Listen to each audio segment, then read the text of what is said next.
Welcome to the Real Estate Dads podcast. Here we have our guest, Cory Harelson. Cory is an investor in mobile home parks. He currently has a portfolio with 13 properties, 15 million assets under management at the current time being. He sold a few already, and he's done very well for his investors. And if you are looking and investing in mobile home parks, please do get in contact with him. And he is a father of two boys, age 6 and age 10. And Cory, welcome to the show. Super excited to be here. Thanks for having me. So Cory, give us the background on you and the dadness. So let's hear about that first. Yes. So I have two awesome boys. The older one's going to be 10 in about a week, and the younger one is 6. My wife and I, we had our first kid. He was back in 2014. They like to do jujitsu and go skiing pretty much. So that's the sports we've got them in. So a little bit different than a lot of the other families that I know. That little different sport action.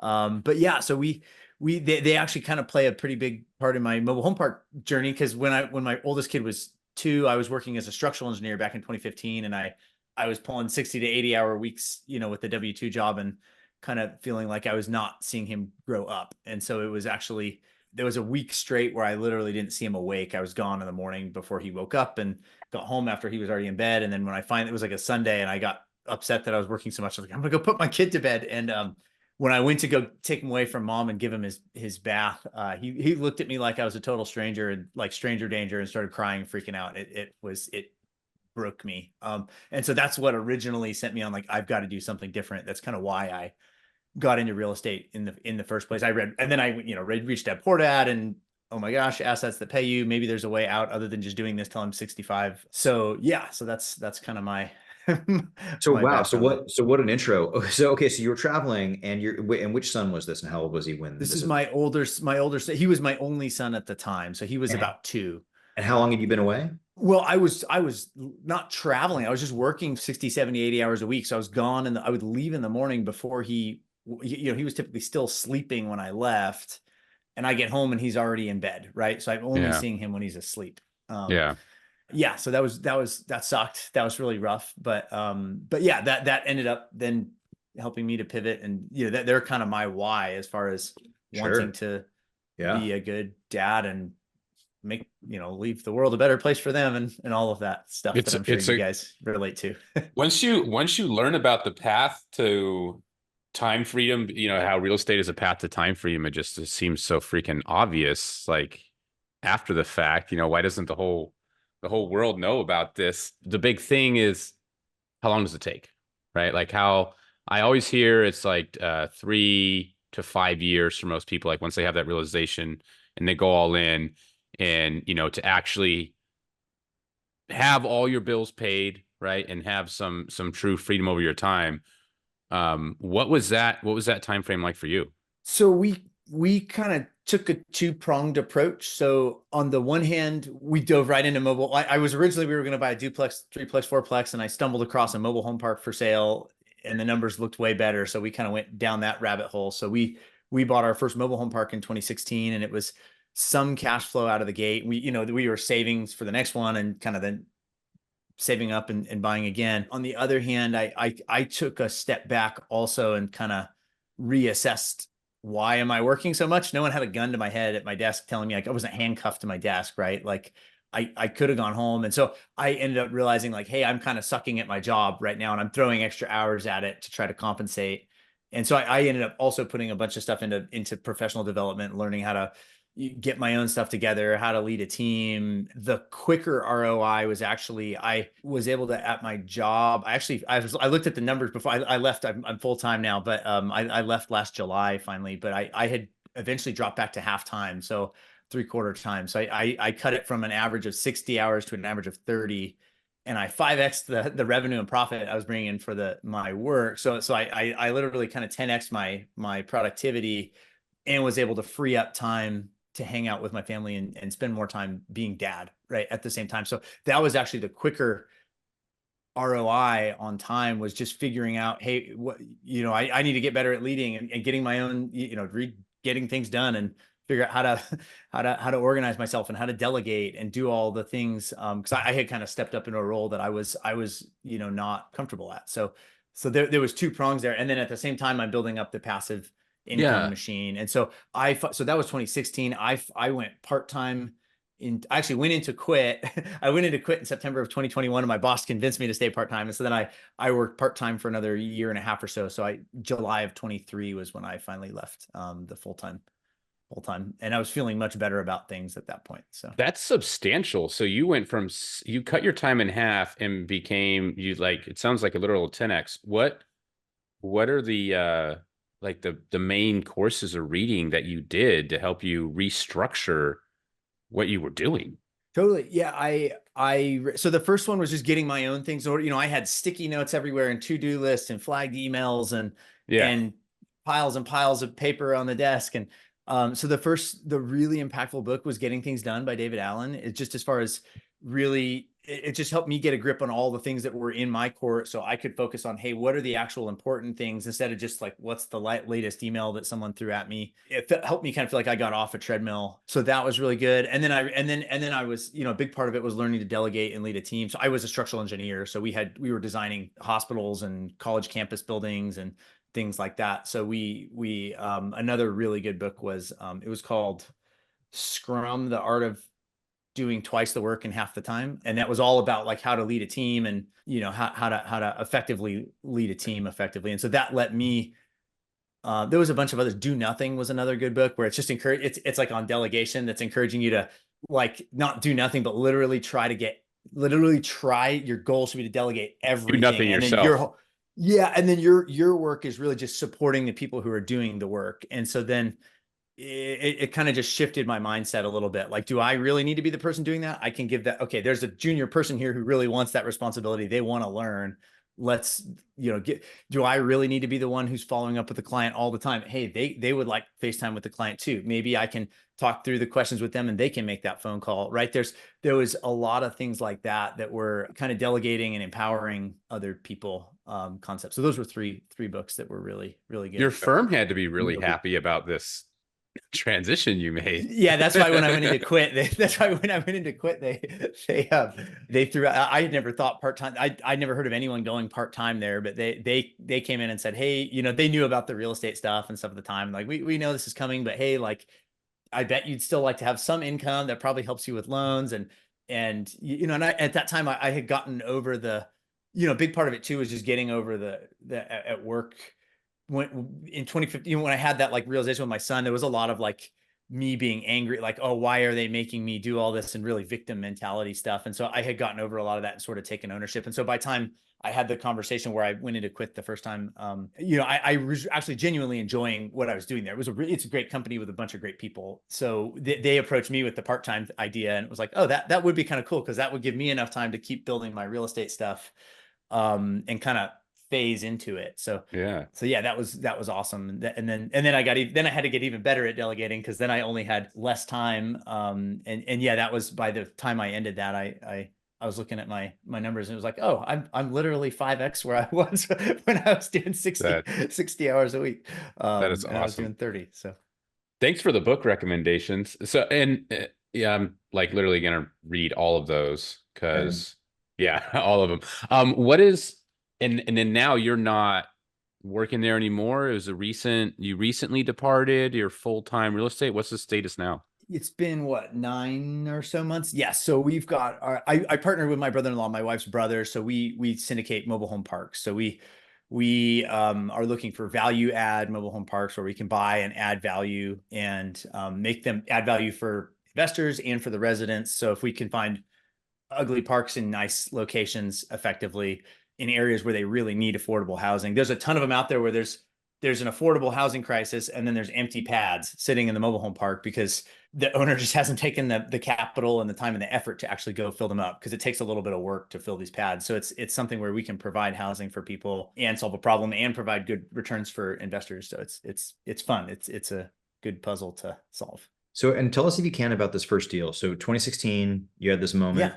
And the first deal, how was that getting the first one done? And how was that process? It was terrifying because we took our savings and we took some money out of a HELOC for our house, and we were first looking for duplex, threeplex, fourplex, and I'm an engineer. I'm left brain, so I built a spreadsheet and figured out how to analyze them, and it was getting pretty discouraged with those as far as it was like not going to cash flow a lot. And I stumbled across this mobile home park. I didn't end up buying that one, but I kind of went down the rabbit hole, learned a bunch. I had a friend encourage me who knew a little bit about them. And so we ended up just sending letters out to, it was back then it was easier to find mobile home park deals. We just sent a letter out to all the mobile home parks in my county with, valued under a certain amount. And we got a whole bunch of letters back and had a bunch to choose from. And we bought one, and yeah, I was having nightmares that it was like, what if everybody it was like, I'd never owned rental property. What if everybody just wakes up and decides not to pay rent, and just all the residents just decide not to pay? And but no, everybody, yeah, it was the rent came in the first month, and we paid the expenses, and there was money left over, and we did some upgrades to it. We built back water, sewer. There was 11, it was just 12 units. So it was a smaller park, but we had 11 really good tenants and one that was really run down. That was kind of not the best tenant. And they did us a favor and stopped paying kind of right out of the gate. So we were able to get them out and remove that home because it was in bad shape, and bring in a newer, nicer home. And we had a sweet little old lady move in who had just gotten divorced. And yeah, then we were full occupancy, and it went actually really well. So yeah, and then we refinanced. We did a cash out refi a few years later that I sold a few, and I cashed out refied the first one to buy our first kind of bigger park up in Michigan. And then eventually I 1031'd out of that one. Would you say, Cory, what level of institutions are playing in your space? I mean, is it all the way at the top, the same guys that are buying the class A, 500 unit multifamily deals? Are those guys, MetLife's $100 billion real estate portfolio? Are people like, the mutual funds, are those guys playing in your space now? They are, but it's still very not consolidated. So there's a lot. I've heard, I don't know what the actual stat is. I haven't fact checked it, but it's something like 85 or 90% of the parks out there are still owned by, single kind of what you call mom and pop Really? Owners. Wow. So there is a buying opportunity. The secret's definitely out. 10 years ago, everyone would like look at you cross-eyed if you said you were investing in mobile home parks. And I feel like it's becoming more normal, but there's still a lot of them out there that are, and you just drive around and look, right? There's a lot that they're undermanaged. They've got empty pads. Like, why would you have empty pads if there's affordable housing crisis? So there's real value to be added there. And so I think that's one of the buying opportunities with these things. And I don't know how long that's going to last, because the secret is kind of out. They are getting purchased, but it's not like apartments where most of them are owned already by syndications. Yeah. Interesting. Super. All right. Now, I had a really good question that that just evaded me. When normally we talk a lot about dadding, but I'm honestly super interested in mobile home parks, and I'm sure there's probably I'm just, it's a curiosity, because it's kind of like a lot closer to what I do than like what Max does, honestly. It's like this. It's like a lot of people are afraid to play in that space, and I'm like, ooh, that smells like opportunity, if no one else wants to touch it. Right. Yeah, no, I think the opportunity is huge, especially like I think the bigger players tend to, like, Sam Zell and his group own a bunch of them, but they're like the really, really big, really, really nice ones. I think that especially the medium, where we're kind of targeting those medium-sized parks where they're still kind of under the radar of the bigger groups that are playing in the space. At 50 to 99 pad is kind of where we're. So just so I understand the basic structure, like you got a park, it's got an empty pad, you buy the home that gets trailered in and set down, and then sell the home, lease back the land. And so you're just leasing land. Is that like the basic structure? Am I getting that right? Correct. The idea is the tenant owns the home and we own the land. So it's effectively a parking lot. So it's cool because in one sense, what they're most known for is, hey, if there's a leaky toilet, it's not your toilet, right? It's their toilet. So there's in the one sense, there's lower kind of day-to-day maintenance, but the bigger deal, I think, is that you're both owners. So the good tenants, they own a home, they care about the community, you care about the community. They're probably going to stay a long time. The stat that gets thrown around a lot is the average tenant length is something like 14 years in a mobile home park. People don't tend to leave. It's also the most affordable form of housing. It's the only one that I'm aware of that is affordable housing that works without government subsidies like Section 8, or you don't need any of that. Like, people genuinely affordable salary can support their family. Yes, it's genuinely that's so right. cool. And so but to fill the lots, it's not as easy an apartment where maybe you just swap out the carpet and the paint. You've actually got to take the capital buy the home, bring it in, and then, get it set up, put steps, make sure it's in good condition, sell it to a resident, and then sell it to the resident. So it takes, and then maybe you can recycle that capital and go buy another one. So if you have a bunch of empty lots, it can be capital intensive to fill them, which I think is one reason, like a lot of the mom and pops, they were all built in the 50s, 60s, and 70s. They own it. A lot of them don't have any debt on it. So it's just cash flow. So they're not that motivated to go to all that work to fill those pads, because they're just getting enough mailbox money that it's, they're happy. So that's, I think, the opportunity out there. Yeah, definitely. And what do you have your kids doing with you? How are they involved in at this age? So they certainly know that dad invests in mobile home parks, and they know what mobile home parks are. What I'm doing with them, I want to teach them I'm focusing more on just like the general money lessons that I wish I would have had before I had to be 35 years old and read Rich Dad Poor Dad to figure it out. Yeah. So we have save, spend, give jars that we do. And then what I do is it's really invest, spend, give jars. And so I give them, they get $1 a week for allowance, and half of it, I want it, if I can just teach them to save half, then save and invest half. So half of anything they make, even if they do extra stuff. One of my sons set up some little art selling he likes to draw, so he made gift cards he was selling at the park, and so they've done kind of little business things like that. But they have to put half in the invest jar, and then I pay them interest on the invest jar. And so just trying to teach them kind of the idea of like, hey, you need to give a little bit, you need to, there's things you want to spend on, but then you also need to save a significant amount, and trying to get them to see like, oh, that's what passive income is. Like, you're getting interest on this jar, you're not having to work for that. So that's kind of the strategy that I'm trying. So Nice. Yeah, when they get a little older, I've thought about it'd be fun to, like, my older one, I think, is getting there. It'd be fun to get him involved somehow, as far as, that's one of the fun things about having a business, is it's like, oh, I can hire my kid. Like, that'll be that. My dad had a business growing up, and my first job was working in his business. And so, yeah, that'll be really fun. Tell us about that. Yeah, my dad was a respiratory therapist in a hospital. So he broke out when I was a kid and started it was a medical equipment rental company. So they would do like oxygen tanks for people that need them, and rent wheelchairs and nebulizers and a bunch of stuff like that. So he had a pretty good network of doctors and people in various hospitals that he knew from his time when he was working there. So he would get referrals from them. And so my first job when I was 15 was working in his medical equipment rental business. So I was cleaning all the rental stuff when it came back in. So scraping boogers off wheelchairs, and like, it was not very glamorous, but it was cool. I got to work at my dad's company, and I didn't mind it, and filling oxygen tanks and all of that. So that was I guess the question I was kind of going towards, which I love hearing, you working with your dad, but was that part of becoming an entrepreneur, seeing him doing it? Because you had a W-2 and you went, hey, you know what, I want more time, but you definitely took, I don't want to say, longer. I mean, we all figure out when we want to run our own company at some point, but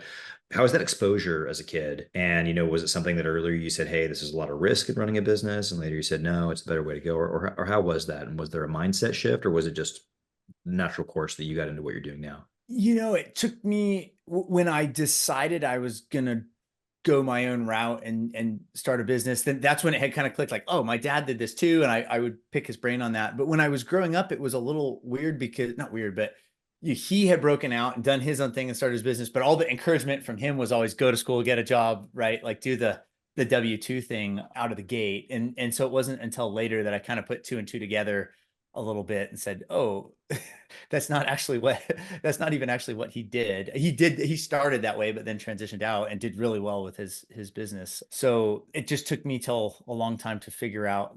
It just wasn't even in my brain. When I was younger, before I had kids a little late. Before I had kids, I had my job, and I wanted to go skiing and rock climbing. And, I was more focused on just getting outside doing things and I probably didn't put as much thought as I should have into all the financial stuff. So I wish I had done it sooner, but that's okay. The best time to plant an oak tree was 30 years ago, and the next best time is today. So yeah. It's, I think it's like that. I think for everything, not even just starting a business, you look back and gosh, I wish I could have known all of this stuff, so much earlier. And instead, it's totally just process where we get it when we do.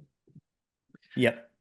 So okay, so you got the two kids, and the second one was born once you were already running this business. Correct. Yeah. So I was at the time when the second one was born, we had a few mobile home parks under our belt. I was still he was Marcus was born in 2017. I had three mobile home parks, I think, at that point in time. So I was still working full time and doing all that. And I took a pretty nasty fall down a mountain when my wife was pregnant with him, and that kind of opened up my eyes too. I almost didn't get to meet him. That was pretty bad. Yeah, I once again, just being super busy at work. There was this, I used to climb and ski. I used to ski mountaineering. So I would climb mountains and then find a line to ski down them. And there was a mountain in Idaho called Mount McGowan up in the Sawtooth that had this super classic. I mean, it's beautiful, sexy, pointy mountain with this, looks like someone took a whiteout tape and drew a line on it where there's this one super narrow and steep couloir that had been on I always drive past it like, oh, someday I'm going to ski that. And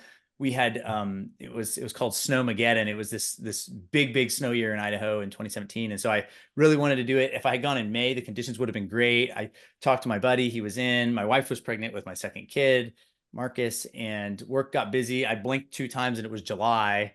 It was like, oh no, we missed our window. But it was this big snow year and it's north facing, so I thought maybe it would go, and it was just way too icy. I misjudged it and made my first turn, and I tomahawked 900 feet down the couloir. I actually had my Strava account running, and it clocked me at 50 miles an hour of tomahawking Gosh. down the thing. Yeah, I should have died. It kind of shook me up pretty bad. And did someone even come? Did you just wake up in the hospital, or did you how does I was really lucky. My face was I looked like the Hunchback of Notre Dame. I was all bruised and my hand was broken, but I had a broken hand that ended up being the only bone I broke somehow. And I was skiing with a buddy, so he put his skis away and his crampons back on and climbed down. We made a sling for my arm and he carried my pack, and we had to kind of scramble out of there back to the car, and it was a 3-hour drive to the hospital. And my wife, oh man, it was I was in the ER both times my wife was pregnant. Both my kids went to the ER to see dad before they were born. But yeah, I kind of scaled back the climbing stuff after that because I sort of reassessed my priorities. But I forget what the question was there. Sorry, but there was a question. We had what was the I don't remember.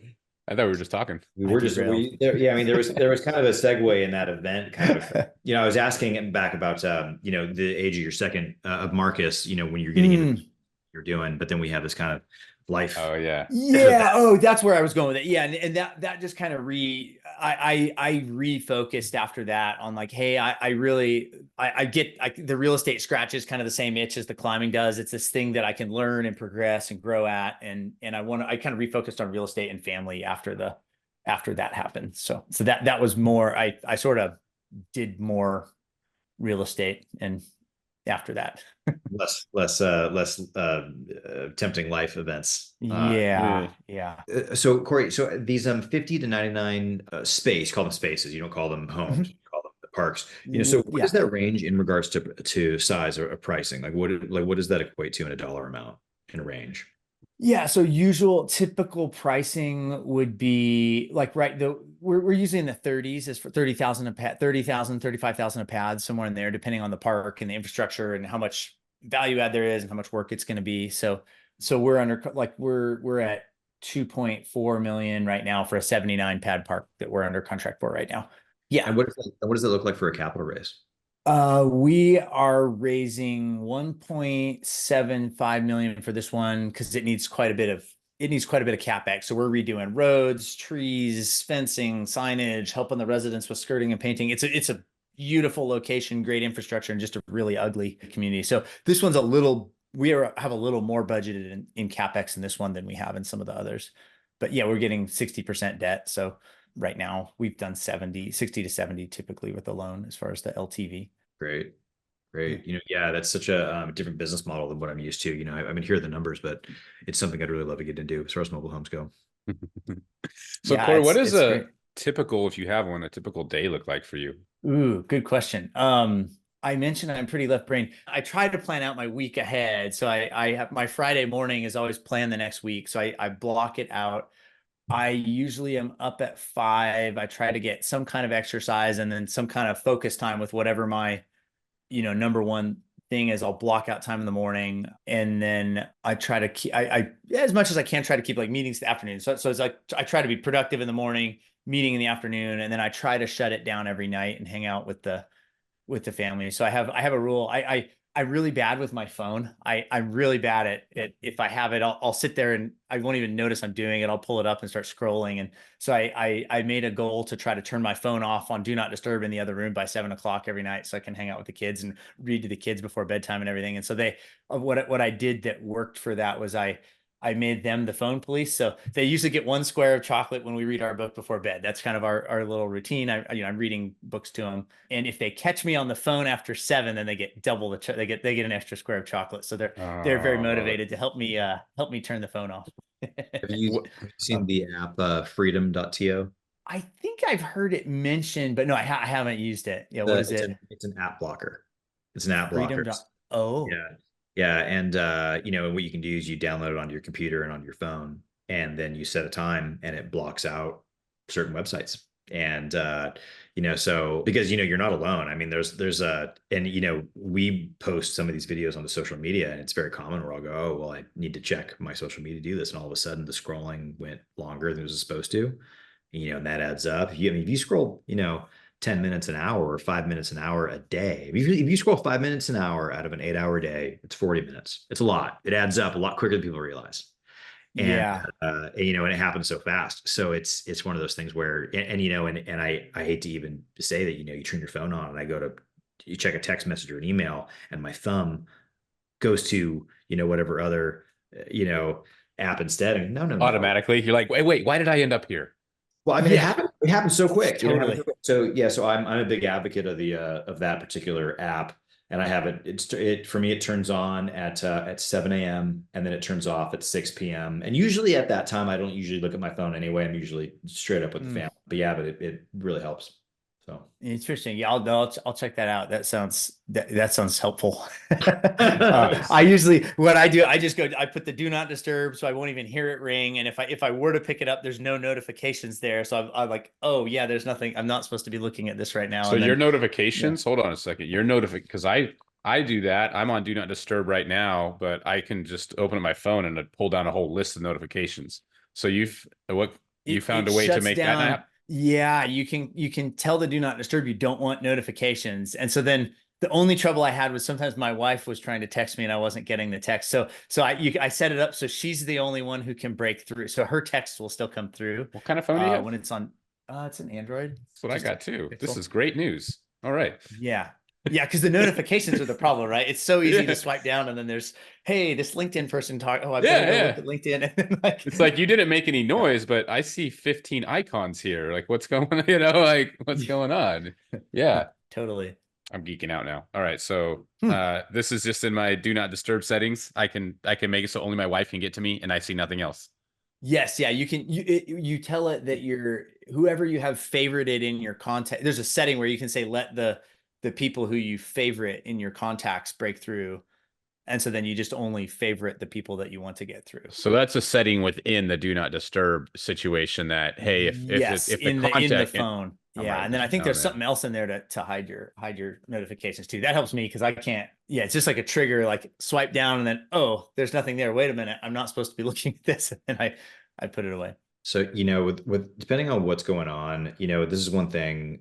And I don't want to go into politics too much on this podcast unless you want, but I will say that that with current times with politics, man, it is so insightful seeing stuff, and in the social medias, they really know what gets people to click.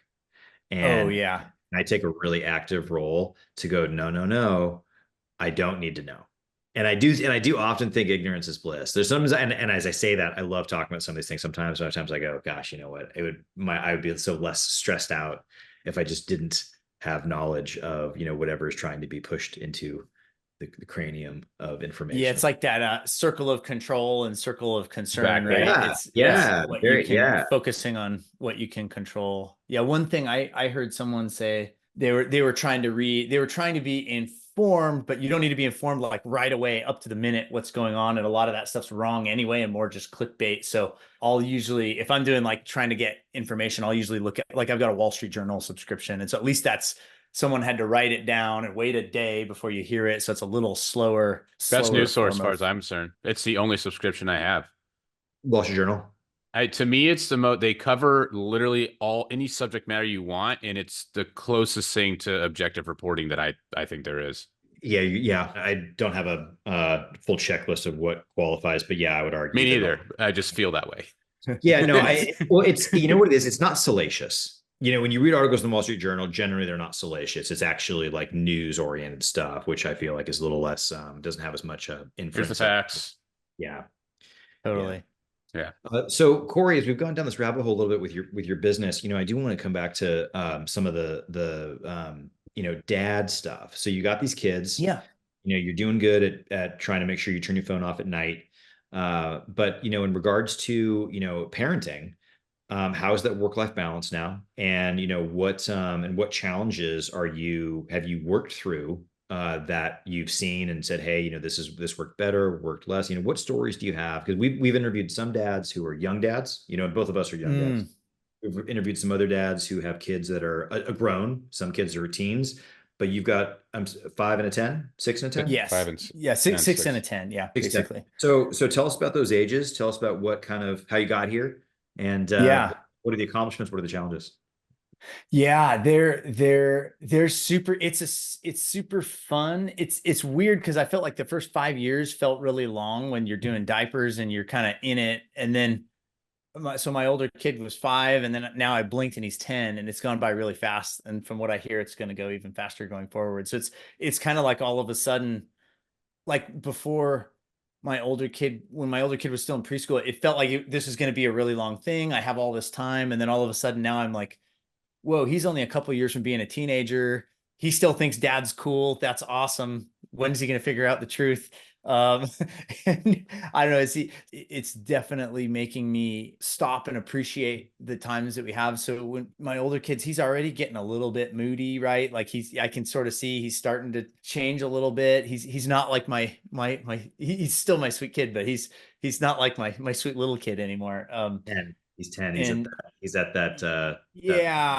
starting to think girls are cute, and he's getting into all that. And so it's fun, and it's a lot of fun just getting to talk to him. And he I don't know if I did anything right or just got lucky, but he at this point still trusts me. So it's fun. So one thing we try to do, but my wife and I have been doing for a few months now, is when the kids are together, one challenge we have is that they tend to just they get along great half the time, and then they just butt heads the other half the time. And so a lot of times we find ourselves playing referee. And so we've been doing Wednesday night date nights. We'll take the kids and we'll do like one-on-one, and we'll just switch who's got which kid. We have 2 kids, so that works for us. But so I'll do like today's Thursday. So last night I have Marcus, the younger one, and my wife took the older one. And so we went out and got a little bit of food and we played a little bit of chess, and I got to ask him about you know, his friends in school. It's a different kind of conversation when we get them one-on-one. And since we have a couple kids, that doesn't actually happen that often. So that's been helping just connect a lot better with them. And yeah, they're fun just seeing them grow up and how fast they learn stuff. And my older kid he's pretty much faster than me on skis now, which I'm not a bad skier, but yeah, it's just really fun seeing him tackle things. And yeah, I don't know if there's any magic sauce to it other than just trying to give them. I heard someone say kids want 3 things. That they need attention. Oh gosh, I'm going to botch it now, but it's basically they want your attention, and they want encouragement. And sorry, forget I said the 3 things. I can't remember, but it's just, yeah, attention, encouragement, right? And you're there and supporting them. Yeah, I don't know if I don't have like a magic system. No, this is good, Max. This is what I mean by no one has a magic system. Yeah. This is what I mean by like why I don't want more than 2 kids. I'm happy with 2. Nothing against people that got like, I salute you for those that have decided to be outnumbered by children. You got to switch to zone defense. Yeah, exactly. Right. But you can, like that's the limit to be able to do that one-on-one stuff, to not need 3rd row seating. Right. It's like perfect. My wife's mother is one of 9 kids. Oh, wow. And that woman's parents were one of I think 11 and one of 13. Oh, wow. Yeah. It's like the Older norm. generations, they used Yeah. to have a lot of kids back then. Different. It was different. And you hear about these families that have a lot of kids and they have the situation where the kids start raising the other kids. So the parents almost kind of step out a little bit, and the older kids are now in charge of like the younger kids. This really weird kind of dynamic that seems to form in these large families. Have to. It's the only practical solution. I've had some friends who have a lot of kids, and it seemed like the common thread I've heard is the third one's the hardest. And once you have the fourth one, you've kind of got it figured out a little bit. And the first one's old enough to start helping. So it actually apparently gets easier. I don't know. I'm sticking with two. Yeah. I'm with you. Yeah, it's undecided for us right now. So, Cory, we've got our second one due here in about 2 weeks. Oh, congratulations. That's awesome. How old's your first one? He's 2. He turned 2 in December. So, in the second, Oh, that's great. and we are ready. So, Heck yeah. That's actually, super my fun. wife's ready to not be pregnant anymore. Oh, I bet. Yeah. Yeah. So Cory, I guess it's still going into some of these experiences you've got, and so your dad, you were raised by an entrepreneur, and you have this W-2 job. You got a son who's getting into being, I'll call it that. He's not a teen yet, but he's hitting there soon. And you're busy doing some of these things. You've got this great date night with the kids that you guys are doing for education, not education, but personal interaction that you and your wife both get with the kids. So your kids get both attention and remembered. I mean, these sound like you've actually got some pretty good nuggets of wisdom in here for other dads who are looking at engaging. I mean, Cory's a systems guy. I can tell. I do like systems. Yeah, I like systems and habits. Otherwise, I won't do it. Yeah, I think just trying to set up those occasions where we can all go and hang out and do things. So we like to go skiing on the weekends, and it's just kind of spending time together and getting to know them. And it's crazy how different they are from each other.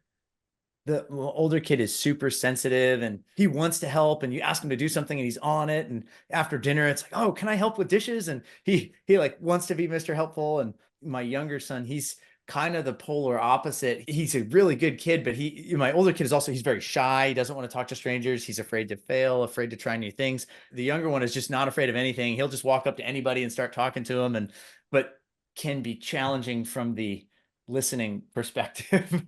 Getting him to just do simple things like, Marcus, you got to get your shoes on because we got to go, buddy, is sometimes like pulling teeth, but we're getting there. Yeah, we talked to several dads who kind of, we asked the question, is there really a solution or a right answer? Who do you learn from in regards to these things? Do you guys have any assistance for, like, how did you guys learn parenting? Was it just hard knocks? Did you have friends? Did you have books? What was the process for just learning how to parent?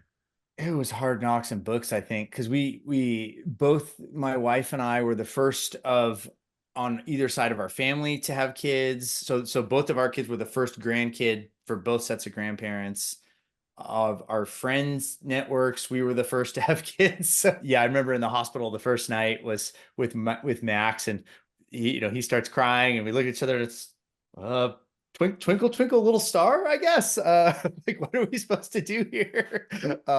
So yeah, we kind of just figured it out. And then they're we're fortunate, like the grandparent situation, we're really fortunate to have great grandparents, but we don't live near them. So that when they come out, we try to have really good interactions, and they're great. But yeah, we don't live next to them. So it was a lot of figuring out. You hit something on the head there. That is really how it feels when you bring home that first kid. It's like, here you go. And you just take it home. And you're like, what? Don't let it die. The heck am I supposed to do here? Please just don't die. Just don't let it die. That's step one. And somehow most people figure that out. Yeah. Don't let it die. And it's just so funny. I mean, I want to hear both of your guys' takes on this, but I mean, the things that my brain would come up with in regards to, risks where I'm like holding my child and I'm walking to the room and I go, what if I'm wearing socks? What if I slip on the hardwood floor and I slip in this way that somehow the child could, fall, and it's these things that are totally not going to happen. But, I cannot believe the amount of like weird matriculations of ideas that my brain would create in regards to like how the infant could get hurt. It's just Yeah, a how survival oddly mechanism. specific Yeah. the words Yeah. could get, Yeah, right? how exactly how specific the terror of like this event could occur. And I think, yeah, I think that just kind of stays. I mean, I'm glad about but I think about it, it sounds pretty normal that you would think of those things because your brain is made to imagine stuff, even though they're kind of We had two big labs and they would usually ride in the trunk. And I remember the one that was in my head was, oh my gosh, like they're gonna see another dog and they're gonna try to jump over, and they're big dogs. They're gonna jump over the back seat and trample the kid. Right. That was my, it never happened, but I went and put up a gate so it wouldn't, Yeah, we never took our German Shepherd anywhere because we were like, what if she just tries to jump over the seat? That's it. She scratches him. I mean, it was just, yeah. Yeah. I know it's like the extra level of security. We have a swimming pool. So we have we put a fence, an extra fence, just to be cautious, just in case, and, yeah, I mean, every possible thing. I mean, the thing we still think about. Are you familiar with the Eskimos and how they parent? I know Teach- that was out of left field, but I happened to instantly learn one time, and at the youngest age possible, they would literally just let them wander around, wander off, go get into trouble. And the way they look at it is like they'll either come back or they won't. And shit, I know this is crazy. Yeah. And I know this because I took an anthropology class, and it's like, the one of three things that like stuck with me. I'm like, wow, that's powerful. They would just let their kids go off and die, because if they survive, then they're going to be survivors and contribute, meaningfully to the community. Which it's pretty hard apparently living in as an Eskimo in their surroundings. So I'm not going to lie. And I would say that has actually been an influence on my parenting style too. Let your kids kind of go. Yeah. I think there's something to be said for letting them try things and fall and get hurt. And yeah, like my kids, they're good ski. Like they'll ski double blacks, and my older kids doing 180s and, letting them climb on stuff and fall down. Yeah. And, Yeah. yeah, there's definitely some fearlessness until you have your first incident. I remember some of I'll talk about snowboarding. I remember a pretty gnarly snowboarding incident I had that I was in my 20s, and I never had as much balls on a snowboard after that event. Well, that's you, but you needed to learn that lesson anyways. I know. Well, I just think about that for everything. I think about that for, the first time that I ate it on my bike as a kid. I think about that from the first time I had whatever other incident happened. I think about that time that I was playing basketball and the guy came up underneath me and I went over, and you have these moments that you remember, and they always stick with you. They always lessons. They're lessons, and you got to let your kids have them. You do. And yeah. And I think that's one, I don't know if this is maybe a dad more than mom thing, but there's things where my wife goes, oh, don't let him. And I go, no.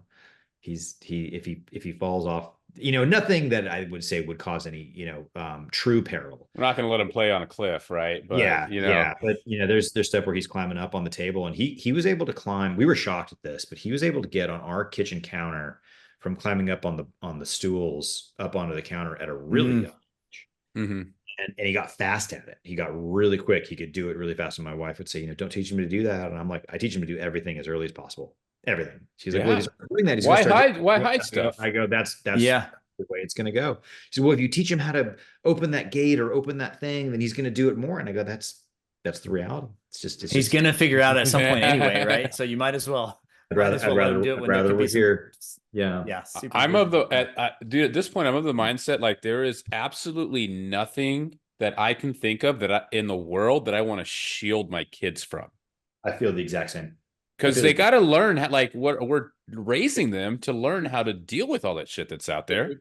I would actually take it further than even as kids. I would take it into teens, into tweens, where, hey, the earlier you can learn these things, the better. And I remember it's not a surprise when you're released. So I totally agree. And I think they like it when they understand things better when there's consequences too. So T-ball, can I rant about T-ball for a second? Yeah. We've been in soccer and basketball, but we did T-ball with Max when he was probably 5, and they had the kids all lined up, and they would all line up and they would hit the ball. And for some reason, the kids in the field were supposed to get the ball and throw it to first base, but then nobody got out.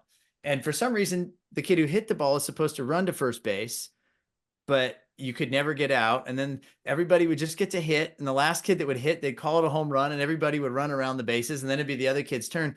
And they didn't keep score. They absolutely removed every single speck of competitiveness out of it completely, to the point where he had no clue why he was doing any of the things that he was doing. And he didn't really like it. Whereas in soccer, okay, they didn't technically keep score, but the kids kept score. They knew, hey, I want to kick it through the goal and they want to stop me from kicking it to, they understood what they were trying to do, and all the kids loved it. I don't know. We didn't stick. I'm sure once he got older, then they would have he would have figured it out if we would have stuck with the baseball thing. Nothing against baseball. I like baseball, but it was just interesting. Like, I didn't understand why they didn't.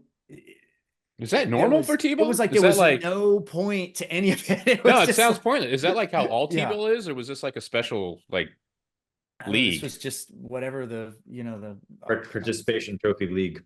Yeah.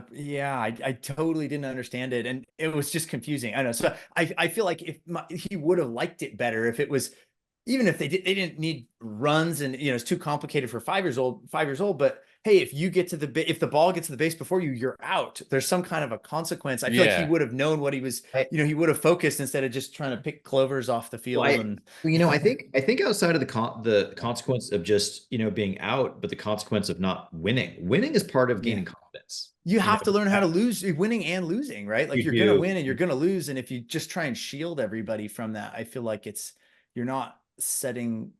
You're totally correct. Success. Yeah, you're totally correct. And every, you hear about this from, people who win, is that, you have to have loses. You said it, you just said it. You have to have failures to have wins. They go hand in hand. And if you're ever not having any failures, you're not trying hard enough. You're in too low of a environment. And that's what's good. We do jujitsu. So my kids do jujitsu, and they'll go do tournaments and things. And it's, really, really, like, you get the adrenaline rush before you go on the mat, and you're, there's no punches or kicks or anything, but it's grappling, and you're fighting the other kid, and there's a winner and a loser. And both of them, the first few times they won, and they were all excited about more tournaments. And then they had to deal with, like, oh, you went and this one didn't go that well. You lost a bunch, and having to just handle those emotions and, eventually step back and instead of just beating yourself up. Okay, well, that's fine. Let's learn what happened. Why did this happen? Why did that happen? And so I feel like it's a really big, like, the winning and the losing thing is a really big lesson that I feel like should happen young. I agree. I'm a big advocate of merit-based accomplishments,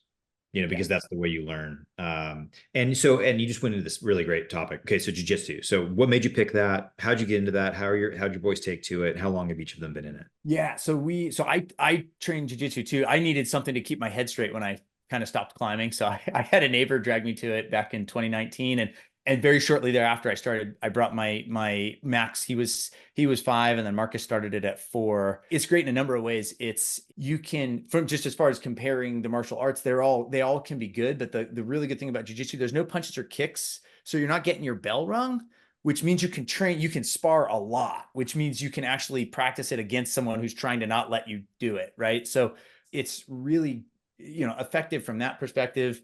It's if you go watch all the old UFCs when they actually had like separate martial arts, and it's the one that was beating up all the other ones. So it's actually a good for self-defense and stuff as well. And then just building confidence and knowing that, that they can protect themselves. They like it. Their friends do it. It's also just, it clears your head as far as, it's kind of like chess. It's almost like physical chess for me as an adult too, where it's all, you're thinking ahead, and who can think more moves ahead is who's probably going to win. And so I think from their perspective, just also, my kids are miniature. They're really tiny people. So they're like 5th percentile kind of height and weight. And so having something for them that was a sport that wasn't like basketball, where you're going to be at a disadvantage. It's kind of neutral on size, because you can go against people your size if you're competing, and in practice, you learn to deal with people that are bigger than you. I think from a confidence perspective for them, it's great.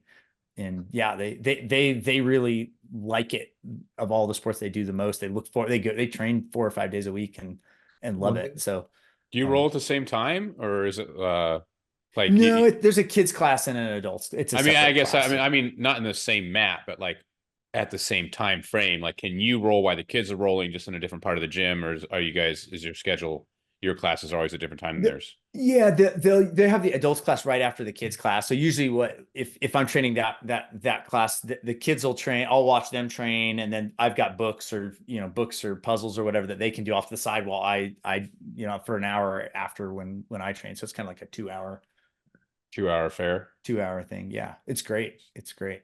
And it's fun. You get to do the tournaments, and I've been trying to get back in. I've been thinking about getting. I was doing jujitsu for a while. Cool. Yeah, myself. Yeah, and I got a vasectomy, and I guess there's different time frames for when your testicles aren't sensitive anymore. Mine were sensitive for months. It's like I am not don't touch them. Man, my vasectomy kicked my butt, man. It was so. Everyone was like, "Oh, it's no big deal." I drove myself home. So did I, but like in 2 days, and like, no, this is not normal. I've heard more stories like your guys have than I have the other way. Yeah. I have not heard many guys say it was no big deal. Everyone I've heard who's had one has said it was actually pretty gnarly. It's just freaking. I was sore at random times. I would wake up and I hadn't thought about it for a week, and my nuts just hurt. And don't touch them. They don't touch them. I'd be walking funny. It's just it's weird. It's like ghost pains. So the reason I'm an advocate of jujitsu, and I do not have experience like you guys do with jujitsu. I have done I've done quite a bit of rolling just over the years with doing mixed martial arts in general. But what I was appreciative about jujitsu was that it was you had to compete to get belts. It wasn't just like you had to just kind of do it. Like Taekwondo, you can kind of just go through the process. I think it depends on your instructor, right? I would ask Cory. I don't know a ton about it, but from what Cory, please tell us how does the belt system work in jiu-jitsu? Yeah, there's not a lot. It's very different from like Taekwondo has a whole bunch of belts, and so there's always, from what I understand, you're kind of always in class, a couple classes away from getting your next thing on the belt. Whereas jiu-jitsu, there's not very many belts. So the adult belts, it's only white, blue, purple, brown, black. There's only a few, and it takes about a decade to get a black belt. So you don't get a new belt very often. It's a big deal when you do. And with the kids, there's a few kids belt. You can't get the adult. The kids have their own kind of belt system, and then once you turn 16, you can get to the adult blue belt. But you spend typically 6 months or a year at white belt, and then multiple years at each belt color after that. And you've got to show up a lot. You've got to actually, it's effort, it's skill, it's all of it. Like it's not just like, hey, come do these motions and you get a belt. You really earn it. You really do earn it. It's a very merit-based. Yeah. I would say that to answer your question more pointedly, or Max, is I don't think, correct me if I'm wrong, Cory, but there really is no like process you have to go through other than just consistently showing up and working. And then it is at the discretion of the black belt in the group, the black belt instructor, to determine, correct, yes, you can advance to the next belt. Simple. That's it. Correct. That's right. Yes, that's right. And then there's not that many. Yeah, it doesn't. There's like, you get some stripes and a certain number of stripes kind of as you're progressing along in the belt, but it's at the discretion. Yeah. So you have to impress whoever your jiu-jitsu. You guys are getting me geeked out here to get my son involved in jiu-jitsu once he turns old enough. It's like, so fun. It's so fun. Yeah. It's super practical too. Yeah, absolutely. It's practical. Yeah. And they pick it up, and especially if you start them. I feel like there's this age when they're right around their 4 or 5. It's like there's a chance they could be really good at something. And most of the people who are really, really, really like high level started when they were 4 or 5. And so there's this like window right there where it's like, what do I think I want to give them the chance to be really good at? I mean, who knows if they will, but if you start when they're 8, they can still get good, and maybe they can still get really good. But I feel like there's that, like, I've done this since before I can even remember sort of level where they're, I don't know, give them a chance. That's great. That's great advice. I look forward to it for sure. Because there's several things that, we want to get, our kids involved in, and really we want to find those things that they love. Yeah. And so that they keep doing it. But I'm definitely of the vein that athletics, I'm a pretty big believer of working out. I like the mental capacity that you're mentioning also. I mentioned mental, high functioning you need for jiu-jitsu also in regards to that kind of chess match, the 360 chess match. But that it's, for guys, for men in general, I mean, working out is such a mental stress reliever. And you read so many business books that talk about how you have to make sure you're working out. You have to make sure you're keeping your brain strong. You have to make sure you're keeping those things, present, because I think about other, I'll call it You're talking weights. just Or working out is important, and I don't want to go down the rabbit hole of saying, oh, running is better than martial arts, or, surfing doesn't count, or this or that. I wouldn't say that. I'm just saying that if you are an active person, movement. in movement and doing workouts, you find that your mental strength is better. And that's why I try to work out every day. Every day I For try sure. to get out of the house Totally. by about 5:30 to be at the gym by that time, except that Glenn was saying, he starts the gym at 4 or 3 or whatever it was. So, some guys do even earlier. I would suggest that wrestling gave me mindset at a young age. It was what gave me confidence. It was the hardest freaking thing I'd ever done. I think jujitsu is, the same kind of thing. It's so tough to battle another person who is just as motivated and strong as you. Totally. I think both of what you guys said there is totally true. And yeah, I know if I go train my jujitsu at lunch, I maybe am taking a longer lunch, but I'm going to be way happier and get more done in the afternoon. And yeah, the mindset of having to go against someone that's also motivated it's not like anything else, for sure. There was a really good the guy named Will Gadd. He was a professional ice climber. He had, just on the like movement top, he had a pretty good, it was like a blog post he turned into a video, but it was kind of the concept of we're all like marbles circling the drain, and the more you move, no matter what it is, like just find something you like to do that's active, right? If it's climbing, lifting weights, jujitsu, whatever it is. But the running, the more you move, the further your marble stays from the drain, which I kind of like that concept. I try to never go more than 3 days without a workout. Ever. And 2 days is a bit much pushing it. And I try to never go 3 days. I get stressed out if I'm 2 or 3 days without doing something. Yeah, I feel the same. And yet, for me, athletics within business was definitely, you have high school teachers who are like, oh, you need to get really good grades. And I don't want to argue that that's not, important in regards to kind of our societal scoring system of GPAs and such. But it was sports that really taught me a lot more about diligence, a lot more about, the things that you had to do on a regular basis with you had to be disciplined. You had to be disciplined to do things every day. And it was hard. It wasn't easy, and there were times that, because I've done a lot of martial arts. I was on a fight team for a period of time with an old gym. Oh, wow. And, we would, it was absolutely brutal, and it was brutal in a lot of the mindset stuff. And when I was running track through college, there were workouts where I would literally puke and then immediately have to get back on the track to go and do the next portion of the workout. There were times that I was in, on this fight team where, they would have us sprint, a 400, do 100 push-ups, do 100 sit-ups, this many burpees, this many bear crawls, go do this other run, go back, repeat that thing again, do this many push-ups again. And then they'd throw you into the ring and they go, all right, you're now fighting. So, and the other guy is fresh. And that was the point. That was the point. They wanted you as tired as possible and barely able to lift up your hands, and have the other guy ready to go. Pummeling you. Well, it was, hey, but it was get your head in the game. You don't, yeah. You're tired. Doesn't matter you're tired. Doesn't matter you're hurting. Doesn't matter you want to puke. Doesn't matter your arms aren't working. You need to stand up and make sure you are prepared to work through this. And, and on that fight side, that really taught me that I wasn't a professional fighter was the biggest thing. I mean, my hobby was the guy I was in the rings with, job. He was training 8 hours a day. And I had a hobby. I would go after work and train for an hour, 2 hours every day, which I loved. But those moments of the running on the track and having those wins whenever you're competing with another individual and you're getting that win, it trains you to work through stresses and come out on the other side and be like, hey, didn't kill me, and you have to work through it, and you have to figure those things out. And I don't ever want kids to have that taken away from them. When I hear the T-ball story, to be really honest, it kind of makes my blood. Yeah, I'm with you. That's what I say.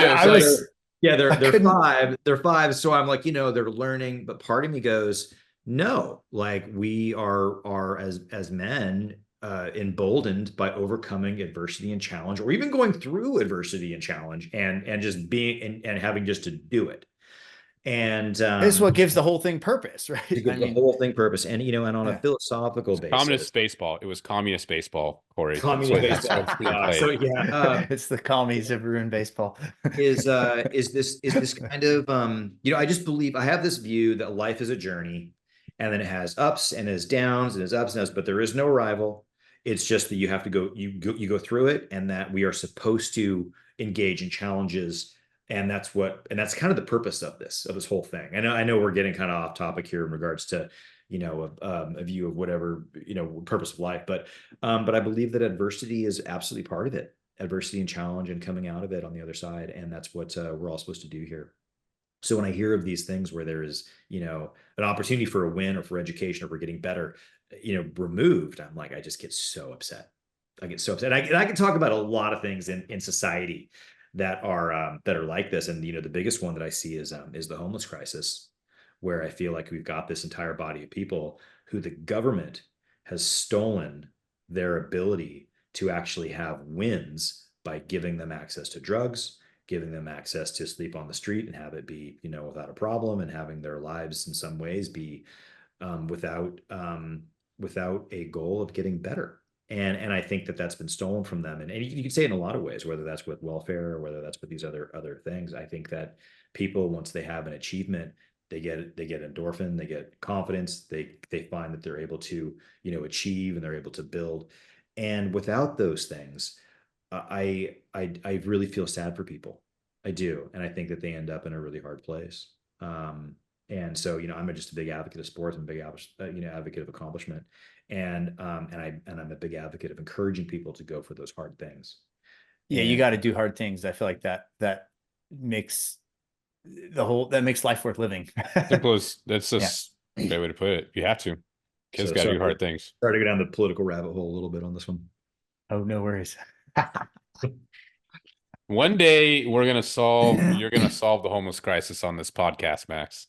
Well, I have heard, I should look this up, but I have heard stories about outreach to homeless individuals to have them start running, getting them running shoes and getting them to run. Maybe it starts out with 100 meters and then getting them to run a little bit further and a little bit further, but they get positive endorphins and they're able to actually get working. I need to actually look this up. I can't do it right now, but have it be something that really works for helping people. And yeah, as far as solving the homeless crisis, God, Trevor, I hope so. My heart goes out to all these people. It really does. I mean, I can tell it's a common theme. I've seen Max pull it up a few times now, Cory. He's like on a mission to figure it out. That's good. Yeah, that's good. Sounds like you guys will probably be collaborating someday on that, since you're actually genuinely solving the housing crisis. Trying to.